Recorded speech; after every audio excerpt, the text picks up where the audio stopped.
In this video, I'm going to teach you how to connect your religion or your faith to help you perform better in your sport.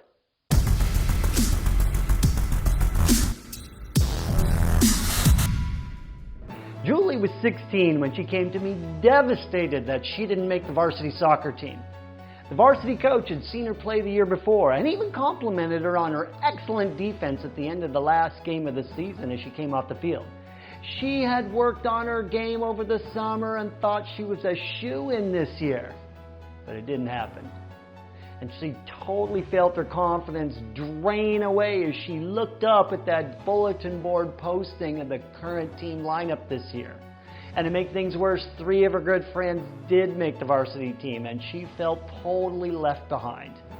Now, working with her in my office, as I do with all my athletes, I asked her if she has any spiritual or religious beliefs. And she says, "Oh yes, I'm a Christian." And I ask her, on a scale of 1 to 10, how strong her beliefs are about her religion, and she says 9. Now, this is music to my ears because I knew we were going to be able to take that strong belief, faith, and build up her confidence with it rather easily compared to some folks who have no religious beliefs. Now, having learned a few things from some Christian sports coaches I'm friends with, I continue the questioning with, so what do you think is God's main purpose for you being here on this planet? And she answered, to spread God's word and follow Jesus' teaching. Now, I typically get a little lightheartedly sarcastic at this point in sessions in order to tear apart all the destructive beliefs that are causing the problem. And so I said, you mean you're not here on the planet to be the greatest female soccer player that ever lived? As I flashed her a big grin, so she knew I was totally kidding. And by the way, are you noticing how this conversation will be almost the same no matter what religion or sport we're coaching? All right, continuing on. After a few more jokes about this, we got to the point I want to make when I asked her, so how can you not making the varsity team here be a great thing that contributes to God's purpose for you? Why is that a good thing? In other words, how does this work for God's plan for you? Or how could it? She was kind of stunned as those ideas, they hadn't been connected in her mind until now. And she said, I don't know. Then I asked, well, what do you think you can learn and gain from this experience? Imagine it's a year from now and you're looking back on today. How can you be wiser, tougher, more resilient, and confident than you are today because of it? And this is where the conversation gets fun for me because her wheels started turning in her head. Well, I could vow to myself to work harder on my game than I ever have and finish the season getting the best defense award on the team I did make, the JV team. That would build my confidence. Yes. And what else? I said.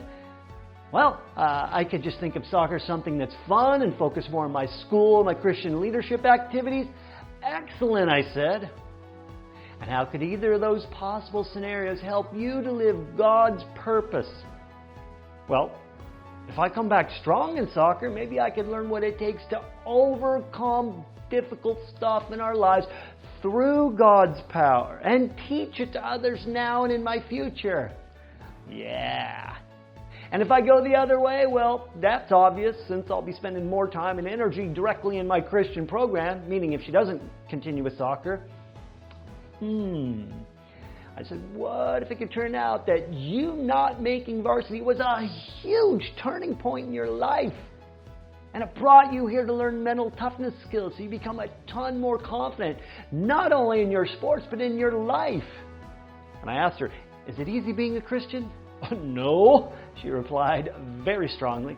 I'm always being teased about being a goody two-shoes or a Jesus freak, and sometimes I feel bad about that. I said, would having a confident mindset help you withstand that kind of teasing so that you can continue God's purpose for you? Yes, she said. Well then, let's get to work. Thank God you didn't make the varsity team.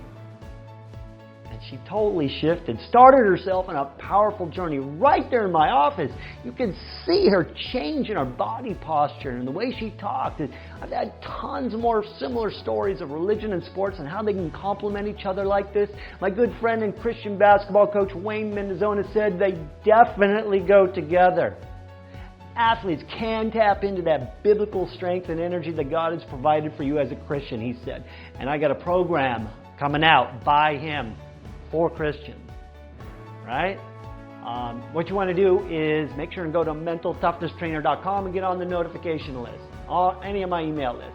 The key here, though, is to relate what is happening to you in your sport to a higher purpose. That's what faith and religion's all about. All right? And that's how coaches could tap into that power for better performance. Let's do this. I'm Craig Sigl. Go to mentaltoughnesstrainer.com and get on my email list so you learn all about this and everything about better performance. I got some freebies over there too.